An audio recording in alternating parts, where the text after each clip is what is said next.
Hey guys, Furum here, and today I'm going to be testing the Apex AP-0 in multiplayer in Asphalt 9 at Golden Max in its multiplayer season. Please consider subscribing if you haven't already, and also consider following my Instagram, which I have made anew. The link to that will be in the description, and please enjoy the video. Now previously, when I spoke about this car in my videos, I always assumed that it was not going to be a very good B-class car. It has the second lowest stock speed in B-class, being nearly as bad as the Ford GT Mark II in that case, and its other stats being actually worse than the Ford GT Mark II's stock stats. But this car is a 5-star car, whereas that one is a 4-star car, so it does improve more over time, and it actually has another trick up its sleeve, and you may see why I called it the VANDA of Class B in the title. Because this car has that weird aspect where the Perfect Nitro is faster than the Shockwave and the Double Nitro and the Yellow Nitro, in this case by about 6 miles per hour. It can go 222 miles per hour when you have Perfect Nitro on, and 216 miles per hour when you do not have Perfect Nitro. Now, all of its other stats are also extremely good, just like with the VANDA. It basically drives like the Corvette with the top speed of the Huracan when you're in Perfect Nitro. Like, it drifts extremely tight, and it's just very fun to drive overall. While I do not think it will be a king of Class B on any track, I think it will be very high up there, and it's definitely going to be worthwhile to play the car hunt for. Now, a car that we actually know for sure now is going to be the new king of Class B, at least on a good chunk of tracks, is the McLaren F1 LM. After testing that car and after seeing some tests between it and some other high-end B-class cars, I can say with absolute certainty that that thing's poor acceleration does not really hamper it when it really comes down to it, because its top speed is 244 miles per hour, I believe, which is a good 22 faster than the Huracan, which is absolutely crazy, and it has very good nitro efficiency. Its drifting is very good as well, at least this is at max. At stock in the Grand Prix, as you can tell, it's not so amazing, but at max, it is definitely going to become the new king of Class B on most tracks, and it is definitely going to be worth going for in its Grand Prix. This update has a lot of cars that are worth going for, and so far I have 2-starred the F1 LM through the relay packs to be certain of getting into Tier 1, because I want as much of a chance to get this car as I can, and I plan to start up to 4 stars or so, just like I did with the Valhalla, because cars that have 6 stars total usually only start getting like really good once they get to at least 4 stars. So that's what I'm going to be trying to do if you want your F1 LM to be quite good and you have enough tokens for it.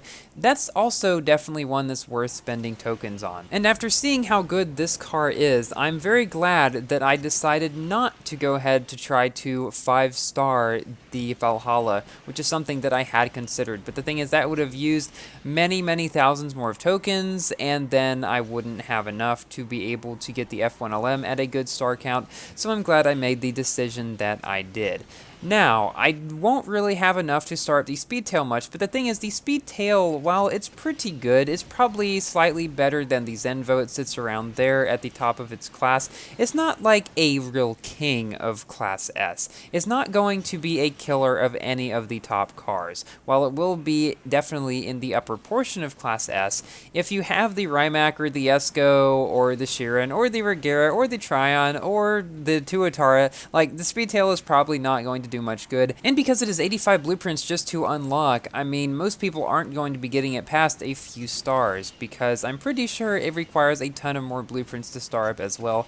It's just really not worth trying to star up a lot. Now, the ones definitely worth going for are the Valhalla, the F1 LM, and this Apex. Kind of ironically, the fastest car in this update, which is the Speedtail, is the one that I'm recommending not to pour all your tokens in. Speaking of the Speedtail, I'm so far on track in its special event. I do not know if I'll be able to get it. I'm pretty sure this is going to be another one of those Grand Prix where once you get enough conditions to be able to buy the packs, you have to do that, and you can't just unlock it by playing the special event. That's how it was back with the Lamborghini Cyan and the Daily Blade GT1 special event. Or in those cases, if even you could get it in the special event, it would be so rare and would require such cars that most people didn't have at certain levels to get to that point, that pretty much you had to spend a few thousand on packs, even after getting to that point in the special event, to actually be able to unlock the car. I'm assuming that's probably going to be the case with this car as well. All of the 85 blueprint cars we've gotten so far have had something similar to that in their special events.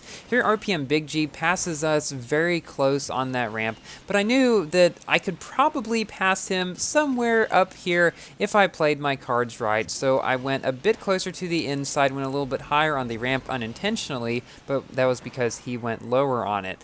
And so I'm drifting around with him just right behind me. The third place guy is very close there as well. And we crossed the finish line in first place. While this car is easy enough to drive, at least just meandering it around the streets, keeping up with the perfect nitro all the time is not the easiest thing, although it does thankfully have a very long-lasting nitro.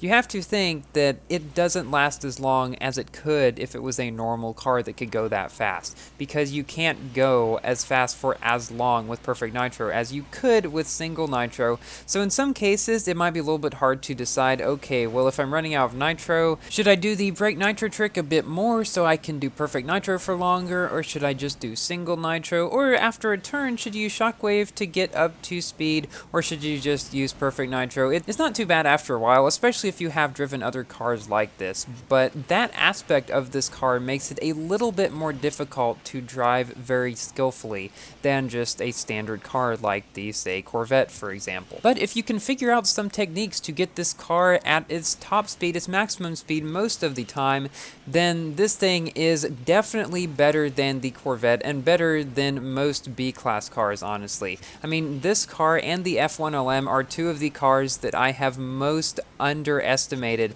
well, pretty much in the entirety of my Asphalt 9 career, and both in the same update. The Apex, you know, I thought it wasn't going to be all that great because of its very poor stock stats. I just didn't realize how much it was going to improve over time. But the F1LM, the reason why I wasn't so sure about that one was because of that poor acceleration, which was below 75, I think, at max. And I remembered back in the update that added the Porsche Carrera GT at the top of Class B, I was all thinking, okay, this thing is definitely going to become a new B-class king. It's got better speed than the Huracan and better bunch of other stats as well, but its acceleration was only 78 versus the Huracan's 84.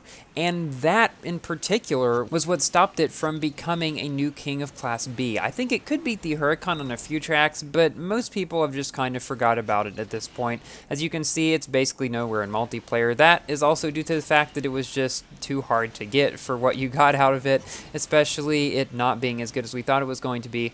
But the very fact that that car wasn't as good as I thought it was going to be because of that acceleration made me think the same thing was going to happen with the F1LM. But I didn't take into account that the F1LM is a good 20 miles per hour faster than the Carrera GT and the Huracan Evo, which makes a very big difference. I believe it is now faster than every B and A class car, with the possible exception of the McLaren 570S, which some people say is around 244 as well. I'm not entirely sure. I've had different people tell me many different things about how that car's top speed works. Some people still say it has fake speed, although I'm pretty sure that was fixed, so I'm pretty sure it does go around what it says, or 244-ish. And sometimes people ask me why I use miles per hour instead of kilometers per hour. Well, the biggest reason for that, and I guess the main one, is because I'm American, and that is what we use here, which is different than what the rest of the world uses. So yeah, that's kind of what I am used to. So it's how I can best think about the cars in my mind. Now, even if you do have the game set to miles per hour like I do, the speed stats of the cars are still going to be in kilometers per hour. So if you see at the beginning of the video the stats for the car, you can pretty much see in kilometers per hour what its top speed is going to be, even though you will just see miles per hour in the races. So we have now come into our final race of the video, in which I will give my general review about this car. It is a very high-end B-class car, probably not a king, but definitely one of the most fun cars in the game to drive, with that slight learning curve of the nitro, with perfect nitro being faster than all the other types. However, if you've played in a car like this before, like the VANDA for example, this one should be a piece of cake for you, and given that all its stats are very good, I will not be surprised if we see this car all over multiplayer soon. Thank you all for watching. Please like like the video if you've enjoyed, and consider subscribing for more Asphalt and other games content. Be sure to check out my brand new Instagram, and I'll see you in my next video. Goodbye!